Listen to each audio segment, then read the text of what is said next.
Hi everyone, this is Yana, and you're watching the Clean and Simple die cutting video series. Today I'm going to be creating an inlaid die cut background card using dies from Spellbinders. This is a new technique that I learned from Jennifer McGuire, and to tell the truth, I didn't like it at first. I didn't like the flat look that this inlaid technique produces, but after I tried it myself, I was hooked. So I think this is a second card that I'm sharing with this technique, and I'll link to the first one in case you missed it. So for my today's project, I will be using 2 feather dies from the Peacock Feathers set from Spellbinders. I have 2 smaller feathers that look almost identical, yet they are a bit different. I also have 4 pieces of cardstock, which are cut to about 4 1/4 by 5 1/2. In the end, I found that I liked the smooth cardstock for this technique better. Like I said at the beginning of this video, I want to create a whole inlaid background. For some reason, I'm all about the various backgrounds lately. Be it a stamped, inked, or a die-cut one, I just can't get enough of them. So I'm going to create a pattern on my cardstock by repeatedly die-cutting feathers. I'm first going to do this on black cardstock, and then I'm going to repeat this on all the other pieces. I originally wanted to create 4 cards, but because this was more of a trial and error, I ended up making only 2. So I'm going to share my mistakes with you as well, so you can avoid making them in the future.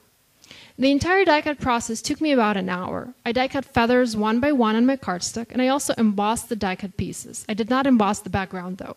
I placed my die-cut and embossed pieces, and also the little loose negative parts in the little plastic container, so that I would not lose them later. It's important to keep every single piece, as we will need them later to put the background back together. I also used the grid lines on my cutting mat to help me align my dies and create rows of feathers. I also tried to die cut a background by adding grid lines with my pencil. While it was easier to cut and would have been definitely more easier to mass produce, I didn't like the end result as it seemed a bit boring. I didn't want a whole lot of randomness on my backgrounds, but I didn't want them to look all identically the same. So here you can see the 2 backgrounds side by side. The one on the left is done with the grid lines, and the one on the right is a bit more random. There's actually nothing wrong with the one on the left, but I just happen to like the other one better, so this is the design I went with. So I then moved on to die cutting the other 3 backgrounds. Now, you don't need to cut 4 backgrounds. You can only cut 1, but because I wanted to include feathers other than black on my card, I figured I might as well die cut them and make backgrounds to create more cards. So here are all 4 of my backgrounds, nice and done, and you can see that they are almost identical. And here is my container with the feathers and the little negative loose pieces. Now, I don't want to just put the feathers back and alternate colors. I want my feathers to look like real peacock feathers, with shimmer in different colors, and it's very easy to achieve this look with the help of a little embossing powder. So here I have a liquid embossing ink. This one is from Spellbinders, and it has a Ukrainian label as we had those custom ordered, but the one with the American label is just identical. And basically this is a liquid sticky ink in a bottle with a little sponge applicator at the top. It is very handy when you need to apply ink to large areas. You can also use your regular embossing ink pad for this, but I think it's going to take longer. Another product that you're going to need is this clear embossing powder with glitter. I think it's called Kaleidoscope. And it really does look like one, especially on dark surfaces. I often use it on my holiday cards to add snow, and it looks just great.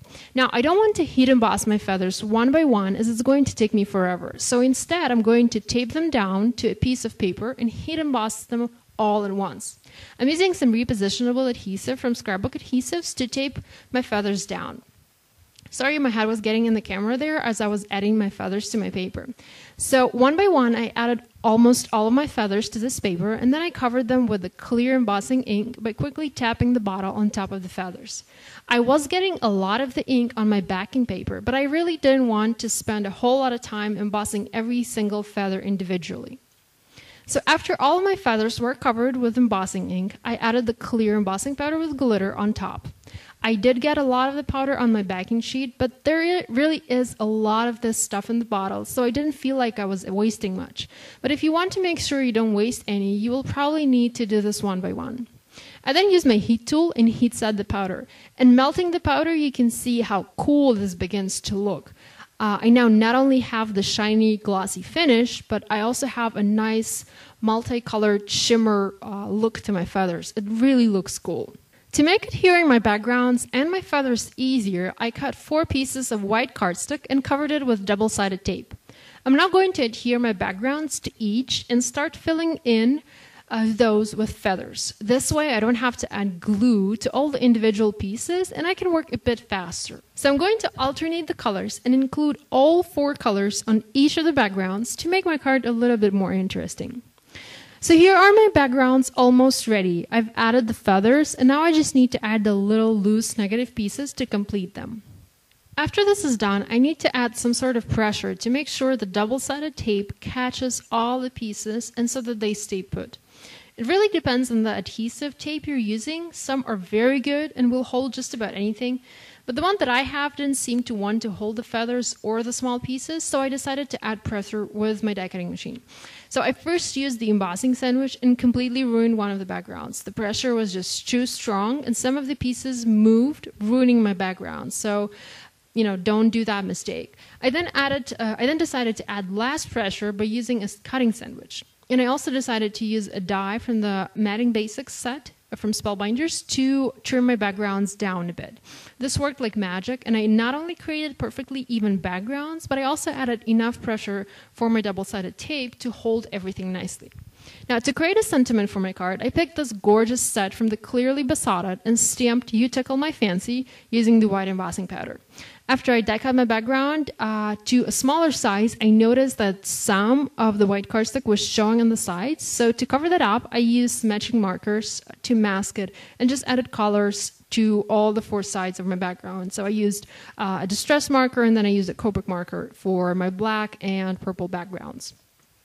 I then adhered my backgrounds to my black card bases using dimensional adhesive, and noticed that I didn't make my cards like regular sized cards. Those are not an A2 top folding cards. Those are just a tiny bit smaller. And I also adhered the heat embossed sentiments using dimensional adhesive. Finally, I added a few sequins from Neat and Tangled and a couple colored gems. So this finishes on my card for today. I hope you enjoyed this video. If you're looking for a list of supplies to create a card like this, you can find it below in the video description or on my blog. Thank you so much for watching, and if you like this video, please give it a thumbs up and share it with your friends. Thank you so much, and I will see you next time. Bye-bye.